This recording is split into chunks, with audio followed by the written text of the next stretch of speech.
Hello guys, how you getting on? My name is Aaron Kelly and welcome back to another episode of the Premier League Verdict. It has been very depressing to make these types of videos this week, in one of those weeks where Chelsea have just taken multiple L's, starting off with the defeat to Arsenal, then the cup final defeat, then the Chelsea women's lose 4-0 in the Champions League final to Barcelona, and then when it looks like one of our rivals, Liverpool, are going to drop points on Sunday at the hands of West Brom, their goalkeeper Alisson comes up with the goods and scores an unbelievable header in the 95th minute to keep them alive. It's been very difficult to get the motivation to sit down here and talk about Chelsea this week, but today that is different because Chelsea are up to third and once again have Champions League qualification in our sights and very much in our hands going into the final game of the season this Sunday against Aston Villa. Chelsea 2, Leicester City 1 at Stamford Bridge. We have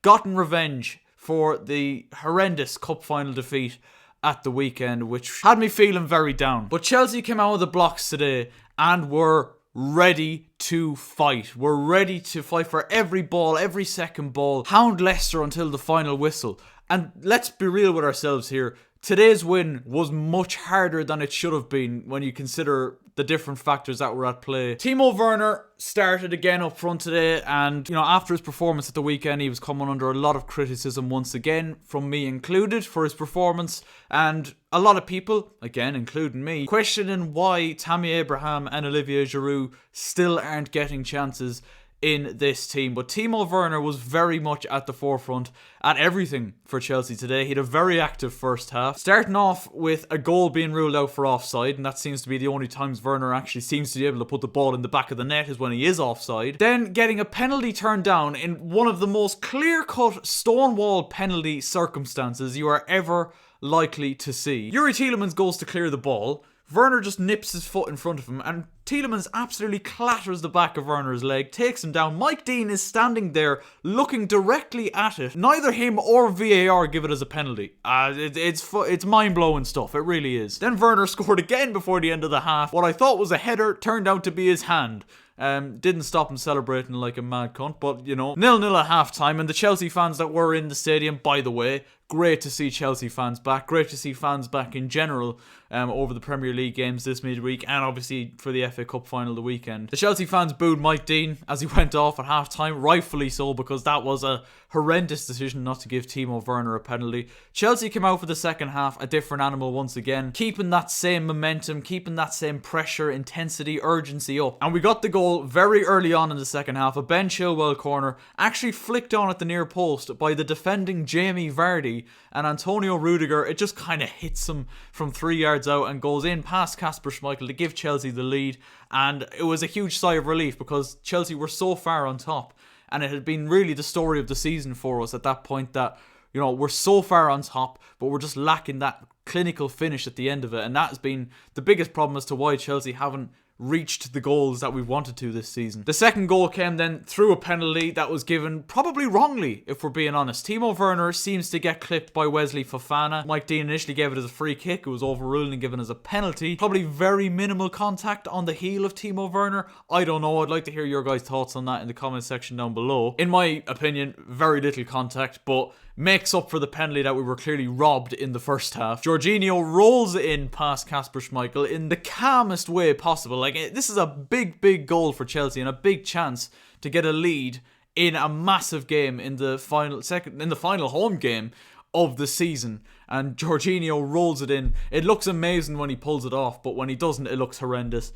Thankfully it went in, Chelsea grabbing a 2-goal lead. And then Leicester started getting back into the game, and it was a change that Brendan Rodgers made, bringing on Kelechi Iheanacho, who has scored now after his goal today 16 or in his last 18 or something, maybe vice versa, I'm not too sure. A mental stat, he's been in unbelievable form in this second half of the season for Leicester City, has Kelechi Iheanacho, and he was the difference maker. He injected a bit of pace, a bit of urgency into them, and he got Leicester's goal, and this was just awful. Chelsea trying to play out. Mendy gives it into Kovacic, who loses it, and one pass later from Tielemans, and it's just a one-touch finish from Kelechi Iheanacho. Antonio Rudiger, who I was singing the praises of for his absolute shithousery as usual, is just caught napping. He's getting a breather, and he's played Kelechi Iheanacho way onside. Great finish by him, and it left the last couple of minutes of the game very nervy. There was a bit of a brawl towards the end of the game. Ricardo Pereira makes a tackle on Ben Chilwell, and then everybody gets involved. There's a few handbags. Daniel Amartey, of all people, the irony,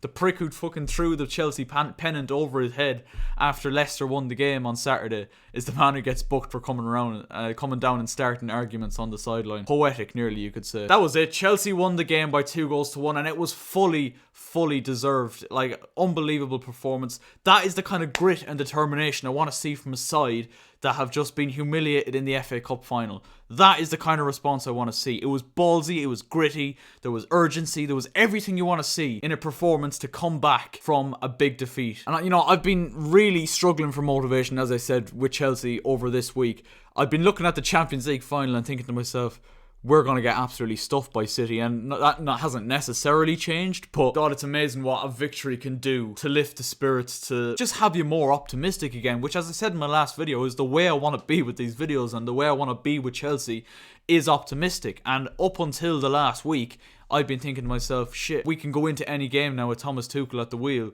and win. It doesn't matter who the opposition is, and the last week has changed that, but this is a massive victory, and it can, if I'm being honest, a few Chelsea fans might disagree with me, but I think this completely makes up for the FA Cup final defeat. 100%. This is a massive victory, and I don't think it's going to happen, but there is a possibility that if Liverpool lose to Burnley tomorrow night, is it going to happen? Probably not. Burnley just got stuffed by Leeds the weekend. But if it does happen, and Burnley beat Liverpool tomorrow night, Chelsea will be guaranteed a place in the top 4. That is huge. That is massive. I didn't care by what means Chelsea went out tonight and won, as long as they did it. But they did it, and they did it well. I got to applaud the mentality to come back, because I didn't think they had it in them tonight. On paper, I really didn't think they had it in them. Leicester perhaps showing a little bit of a case of hangover from the FA Cup final, which is understandable really, because it's such a massive win for them, a massive day in their history, and I'm sure the celebrations continued long into the night and into the following days. I'm sure their preparation for this game probably wasn't the best. They were well off it tonight, and Chelsea looked by far the better side. And it would have been a travesty if we didn't win, to be quite frank. But it's not over yet. Liverpool obviously playing Burnley tomorrow night. Then we've got Aston Villa in our final game of the Premier League season. I know Leicester have a tough game against Tottenham Hotspur, and Liverpool are playing Crystal Palace. I'm just focusing on Chelsea, and that's the way Chelsea should focus as well. You need to go out and beat Aston Villa on the final day, no matter what, because if you do that, you finish third, and that is an unbelievable finish to the season. And we can look back at it at the end and say what an unbelievable influence Thomas Tuchel has made, and we can concentrate on the Champions League final with that mindset. I'm going to wrap it up here, lads, because I am wrecked tired, because I've been flat out with videos over the last couple of days, and there's going to be hopefully a goal recreations episode for April going out at the weekend, so keep an eye out for that. And obviously we've got the final day of the Premier League season to look forward to this Sunday. If you haven't already, I'd like to ask you to subscribe to the channel if you are new, and leave a like as well if you did enjoy this video. And yeah, we'll see you at the weekend, lads. Take care and good luck. I've been trying to find a way to make it work. I've been trying to find a way